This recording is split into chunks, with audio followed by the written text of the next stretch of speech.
Channel hi ಮಾತೆರೆಗಳ ಇವತ್ತು simple ಆಗಿ breakfast ರೆಸಿಪಿನ ನಿಮ್ಮ ಜೊತೆ ಶೇರ್ ಮಾಡ್ತಾ ಇದ್ದೀನಿ. ಬೆಳಗಿನ ಬ್ರೇಕ್ಫಾಸ್ಟ್ಗೆ ಹೆಲ್ದಿ ಆಗಿರುವಂಥ ಒಂದು ರೆಸಿಪಿ ಅಂತ ಹೇಳ್ಬೋದು. ಸ್ವಲ್ಪ ಕೂಡ ಆಯಿಲನ್ನು ಹಾಕದೆ ಇವತ್ತು ಬ್ರೇಕ್ಫಾಸ್ಟನ್ನು ಮಾಡೋಣ. ಸೌತೆಕಾಯಿಯ ಸ್ವೀಟ್ ಕಡುಬನ್ನು ಮಾಡ್ತಾ ಇದ್ದೀನಿ. ಇದನ್ನು ಹೆಚ್ಚಾಗಿ ಹಬ್ಬಕ್ಕೆ ಮಾಡ್ತಾರೆ. ನೀವು ಹಬ್ಬ ಇಲ್ಲದಿದ್ದಾಗ ಪ್ಲೈನ್ ಆಗಿ ಕೂಡ ಇದನ್ನು ಮಾಡ್ಕೋಬೋದು. ನಾನು ಇವತ್ತು ಸ್ವೀಟ್ ಹಾಕಿ ಮಾಡ್ತಾ ಇದ್ದೀನಿ. ಹಬ್ಬ ಇದ್ದಾಗ ಸ್ವೀಟ್ ಆಗಿ ಮಾಡ್ಕೋಬೋದು, ಇಲ್ಲ ಅಂದರೆ ಪ್ಲೈನ್ ಆಗಿ ಸ್ವೀಟನ್ನು ಹಾಕದೆ ಹಾಗೆ ಕೂಡ ಮಾಡ್ಕೋಬೋದು. ಎರಡೂ ಕೂಡ ತುಂಬಾ ಸೂಪರ್ ಆಗಿರುತ್ತೆ. ಬನ್ನಿ ಇವಾಗ ಕ್ವಿಕ್ಕಾಗಿ ಬೆಳಗಿನ ಬ್ರೇಕ್ಫಾಸ್ಟಿಗೆ ಸ್ವಲ್ಪ ಕೂಡ ಆಯಿಲನ್ನು ಹಾಕದೆ ಹೆಲ್ದಿಯಾಗಿ ಸೌತೆಕಾಯಿ ಕಡುಬನ್ನು ಯಾವ ರೀತಿ ಮಾಡೋದಂತ ನೋಡೋಣ ಬನ್ನಿ. ಈ ವಿಡಿಯೋ ಇಷ್ಟ ಆದರೆ ಪ್ಲೀಸ್ ಒಂದು ಲೈಕ್ ಮಾಡಿ. 2 ಕಪ್ಪಷ್ಟು ದೋಸೆ ಅಕ್ಕಿನ ಓವರ್ನೈಟ್ ನೆನೆಸಿಟ್ಟಿದ್ದೀನಿ. ಇದನ್ನು 8 ಗಂಟೆ ನೆನೆಸಿಟ್ರೆ ಸಾಕು. ನೀರನ್ನೆಲ್ಲ ಕ್ಲೀನ್ ಮಾಡಿಕೊಂಡು ಸ್ವಲ್ಪ ಕೂಡ ನೀರಿರಬಾರ್ದು, ಚೆನ್ನಾಗಿ ಫಿಲ್ಟರ್ ಮಾಡಿಕೊಂಡು ಮಿಕ್ಸಿ ಜಾರಿಗೆ ಹಾಕೊಳ್ತಾ ಇದ್ದೀನಿ. ಇದರಲ್ಲಿ ಸ್ವಲ್ಪ ಕೂಡ ನೀರಿಲ್ಲದಾಗೆ ನೋಡ್ಕೋಬೇಕಾಗುತ್ತೆ.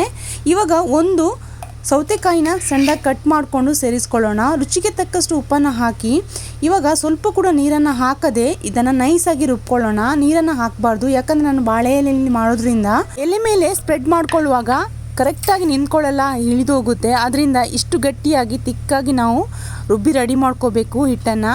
ಈ ಹದಕ್ಕೆ ರೆಡಿ ಮಾಡಿಕೊಂಡ್ರೆ ಪರ್ಫೆಕ್ಟಾಗಿ ಬರುತ್ತೆ. ಇವಾಗ 3/4 ಕಪ್ಪಷ್ಟು ಬೆಲ್ಲಕ್ಕೆ 1 ಕಪ್ಪಷ್ಟು ನಾನು ತೆಂಗಿನಕಾಯಿಯನ್ನು ಸೇರಿಸ್ಕೊಳ್ತಾ ಇದ್ದೀನಿ. ಬೆಲ್ಲವನ್ನು ಚೆನ್ನಾಗಿ ಪುಡಿ ಮಾಡ್ಕೊಂಡಿದ್ದೀನಿ. ಇವಾಗ ಇದನ್ನು ಮಿಕ್ಸ್ ಮಾಡ್ಕೊಳ್ಳೋಣ. ಚೆನ್ನಾಗಿ ಮಿಕ್ಸ್ ಮಾಡ್ಕೋಬೇಕು. ಬೇಕಾದರೆ ಇದಕ್ಕೆ ಏಲಕ್ಕಿ ಪೌಡ್ರನ್ನು ಹಾಕೋಬೋದು. ನಾನು ಸ್ವಲ್ಪ ಉಪ್ಪು ಮತ್ತು ಏಲಕ್ಕಿ ಪೌಡ್ರನ್ನು ಸೇರಿಸ್ಕೊಂಡು ಮಿಕ್ಸ್ ಮಾಡಿ ರೆಡಿ ಮಾಡ್ಕೊಳ್ತಾ ಇದ್ದೀನಿ. ಚೆನ್ನಾಗಿ ಮಿಕ್ಸ್ ಮಾಡ್ಕೊಳ್ಳೋಣ.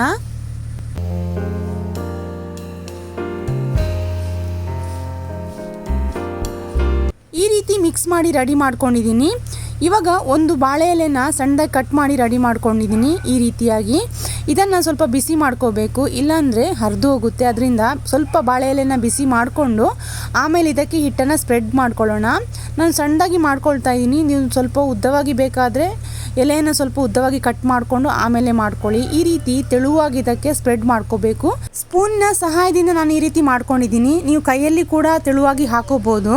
ಇದರಲ್ಲಿ ಕೂಡ ಪರ್ಫೆಕ್ಟಾಗಿ ಮಾಡ್ಕೋಬೋದು. ನೋಡಿ, ಹಿಟ್ಟಿನ ಹದ ಸರಿಯಾಗಿದ್ದರೆ ಎಲೆಯಲ್ಲಿ ಸ್ವಲ್ಪ ಕೂಡ ಆಚೆ ಈಚೆ ಆಗಲ್ಲ, ಅಷ್ಟು ಪರ್ಫೆಕ್ಟಾಗಿ ಬರುತ್ತೆ. ಈ ರೀತಿ ಮಾಡ್ಕೊಂಡು ಆದಮೇಲೆ ನಾವು ಮಿಕ್ಸ್ ಮಾಡ್ಕೊಂಡಿರುವಂಥ ಕಾಯಿ ಮತ್ತು ಬೆಲ್ಲವನ್ನು ಹಿಟ್ಟಿನ ಮೇಲೆ ಲೈಟಾಗಿ ಸ್ಪ್ರೆಡ್ ಮಾಡ್ಕೊಳ್ಳೋಣ. ಜಾಸ್ತಿ ಸಿಹಿ ಬೇಕಾದರೆ ನೀವು ಜಾಸ್ತಿ ಹಾಕೋಬೋದು. ನಾನು ಲೈಟಾಗಿ ಹಾಕೊಳ್ತಾ ಇದ್ದೀನಿ. ಈ ರೀತಿ ಲೈಟಾಗಿ ಹಾಕಿ ಆಮೇಲೆ ಇದನ್ನು ಫೋಲ್ಡ್ ಮಾಡ್ಕೋಬೇಕು.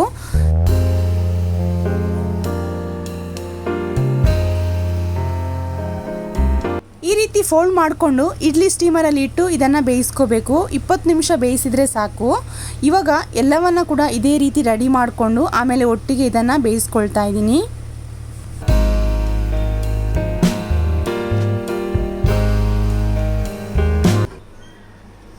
ಇಡ್ಲಿ ಸ್ಟೀಮರಲ್ಲಿ ನೀರನ್ನು ಹಾಕಿ ಬಿಸಿ ಮಾಡ್ಕೊಂಡಿದ್ದೀನಿ. ಚೆನ್ನಾಗಿ ಕುದೀತಾ ಇದೆ. ಇವಾಗ ಎಲ್ಲ ಕಡುಬನ್ನು ಇಟ್ಟು 20 ಅಥವಾ 25 ನಿಮಿಷದಲ್ಲಿ ಇದನ್ನು ಬೇಯಿಸ್ಕೋಬೇಕು.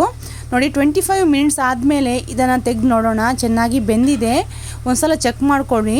ಬಿಸಿ ತಣ್ಣಗಾದ್ಮೇಲೆ ಎಲೆಯಿಂದ ಇದನ್ನು ತೆಗೆದು ಪ್ಲೇಟಿಗೆ ಹಾಕ್ಕೊಂಡು ಬಿಸಿ ಬಿಸಿ ತುಪ್ಪದ ಜೊತೆ ಇದನ್ನು ಸರ್ವ್ ಮಾಡಬೇಕು. ತುಂಬ ಸೂಪರ್ ಆಗಿರುತ್ತೆ. ನೀವು ಹಬ್ಬಕ್ಕೆ ಅಲ್ಲದೇ ಪ್ಲೈನಾಗಿ ಕೂಡ ಇದನ್ನು ಮಾಡ್ಕೋಬೋದು. ಸ್ವಲ್ಪ ಕೂಡ ಎಣ್ಣೆ ಹಾಕಬೇಕಾಗಿಲ್ಲ. ಅಷ್ಟೊಂದು ಸೂಪರ್ ಆಗಿರುವಂತಹ ಕಡುಬನ್ನು ನೀವು ಕೂಡ ಮನೆಯಲ್ಲಿ ಟ್ರೈ ಮಾಡಿ. ತುಂಬ ಟೇಸ್ಟಿಯಾಗಿರುತ್ತೆ. ಮಕ್ಕಳಿಗೂ ತುಂಬ ಇಷ್ಟ ಆಗುತ್ತೆ.